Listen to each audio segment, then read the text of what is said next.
უარის თქმა თუ გიჭირს, ამ ვიდეოს ბოლომდე უყურე. პირველ რიგში გაგიზიარებ 3 მიზეზს, თუ რატომ შეიძლება გიჭირდეს უარის თქმა. პირველი, სოციალური ზეგავლენა. ბავშვობაში გვასწავლიან, რომ კარგი ადამიანი უნდა იყოს დამთმობი და ყველას დაეხმაროს.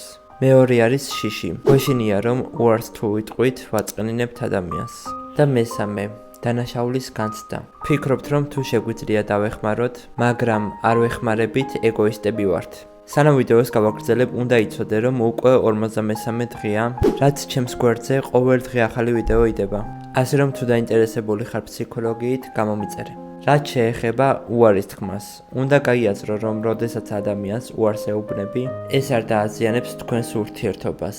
არამედ პირიქით, უფრო მჭიდროს გახდის მას. თუ შენ არ გაქვს დრო, ან საკუთარი საქმეები გაქვს გასაკეთებელი, ან უბრალოდ ისეთი მდგომარეობა გაქვს, რომ უარის თქმა გიწევს, და თუ ამ დროს ადამიანს შენი გულწრფელი უარი ეწყინა, მაშინ მაგ ადამიანს რამდენჯერაც არ უნდა დაეხმარო, მაინც არ დააფასებს.